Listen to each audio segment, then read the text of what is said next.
Europe से उठने वाली गुमराही के सिक्के के दो रुख हैं। पहला रुख इस्तिशाक है, जिसका तारुफ पिछले वीडियो में हो चुका, और दूसरा रुख इल्हाद है, जिसकी बुनियाद खुदा के वजूद का इनकार है। और हमारे इस चैनल का मकसद भी इल्हाद के कूक से जन्म लेने वाली बेदीनी को मिटाना है।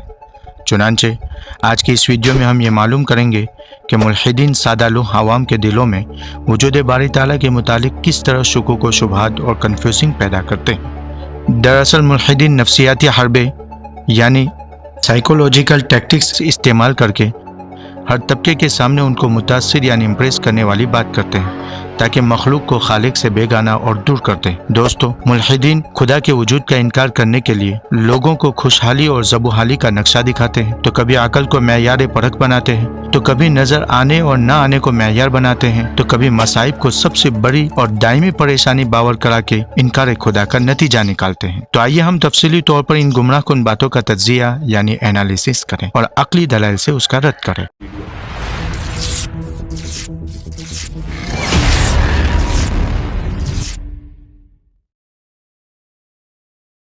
कुछ मुल्हिदीन गुमराह करने का ये तरीका अपनाते हैं कि वो लोग दुनियावी तरक्की यानी डेवलपमेंट को खुदा के वजूद का मेयार बनाकर पेश करते हैं कि अगर वाकई खुदा का वजूद है और इस दुनिया को उसी ने बनाया है, तो जो लोग उस खुदा को मानते हैं उन लोगों की मेयार ज़िंदगी बुलंद होनी चाहिए, ऐशो इज़्ज़त के तमाम असबाब उनको मुहैया होने चाहिए और हर तरह की तरक्की उनके कदम चूमती नज़र आनी चाहिए। मगर हम देख रहे हैं कि भला जिस खुदा की ये दुनिया है, ज़्यादातर उसी के मानने वाले गुर्बत, मजलूमी और परेशानी की ज़िंदगी गुजारते हैं और तरक्की से उनको कोई वास्ता नहीं है। यह इस बात की दलील है कि इस दुनिया को पैदा करने वाले किसी खुदा का वजूद नहीं है और यह दुनिया एक बड़े धमाके के बाद खुद ब खुद वजूद में आ गई है और खुद का यानी ऑटोमेटिकली सिस्टम के तौर पर उसका निज़ाम चल रहा है। उसके निज़ाम के पीछे कोई चलाने वाला नहीं है। इस गुमराहकुन बात का एक जवाब तो हम इन अल्फाज में दे सकते हैं कि इसकी बुनियाद हमारी इस सोच पर है कि हमने दुनिया को बदला और इनाम की जगह समझ लिया है कि नेकी करो और फ़ौरन अल्लाह ताला से बदला और इनाम की उम्मीद लगाए रखो,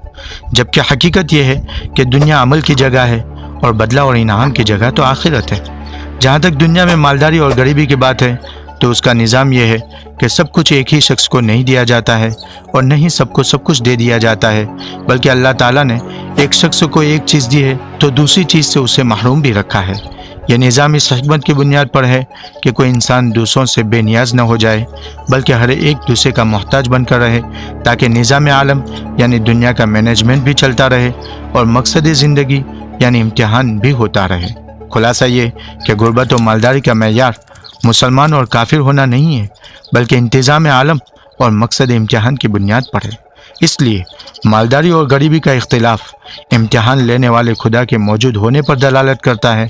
मौजूद न होने पर नहीं। उस बात का दूसरा जवाब इस तरह भी दिया जा सकता है कि मालो दौलत की ज़ाती फजीलत और बरतरी का सबब नहीं है कि उसे फर्मा बरदार और नाफरमान के दरमियान तमीज़ का मेयार यानी क्राइटेरिया ऑफ डिस्टिंक्शन बनाया जाए, क्योंकि मालो दौलत अल्लाह ताला की निगाह में इतनी हकीर और मामूली चीज़ है कि अगर तमाम लोगों के काफिर बन जाने का खौफ न होता तो अल्लाह ताला तमाम काफिरों पर सोने और चांदी की बारिश कर देते। चुनांचे पारा नंबर 25 सूरह ज़ुखरुफ आयत नंबर 32 में फरमाया गया है कि अगर ये खौफ न होता कि सारे लोग एक ही तरीके के हो जाएंगे और काफिर बन जाएंगे, तो खुदाए रहमान के साथ कुफ्र करने वालों के घरों की छतें और उनकी सीढ़ियाँ जिनसे वो अपने बालाखानों यानी सेकंड फ्लोर पर चढ़ते और उनके दरवाजे और उनके तख्त जिन पर वो तकिए लगा कर बैठते हैं, सब चांदी और सोने के बनवा देते। ये सब इसलिए होता कि आखिरत में मुसलमानों को दायमी जन्नत की बादशाहत मिलने वाली है और काफिरों को हमेशा की दोज़ख में जाना है। इसलिए मुसलमानों की अक्सरियत को दुनिया में गरीबी की आजमाइश में रखा है और काफिरों की अक्सरियत को ऐशो इज़्ज़त का सामान देकर वक्ती मजा लूटने का मौका दिया है। लिहाजा मुसलमानों की अक्सरियत का गरीब होना अल्लाह के न होने की दलील नहीं है, बल्कि अल्लाह के नजदीक दुनिया के हकीर होने की दलील है, क्योंकि कीमती चीज दुश्मनों को नहीं दी जाती है। अब सवाल यह होता है कि फिर अल्लाह ताला ने काफिरों को सोने और चांदी के मकानात क्यों नहीं दिए? उसका जवाब यह है कि अक्सर इंसानों की तबीयत में मालो दौलत के हिर्स गालिब है और काफिरों को माल दिए जाने की सूरत में कुफ्र इस मालो मता के हुसूल का यकीनी सबब बन जाता, जिसकी वजह से चंद थोड़े से आदमियों को छोड़कर करीब करीब सब लोग कुफ्र इख्तियार कर लेते। इसलिए अल्लाह ताला ने तमाम काफिरों को मालो दौलत की वसात नहीं दी।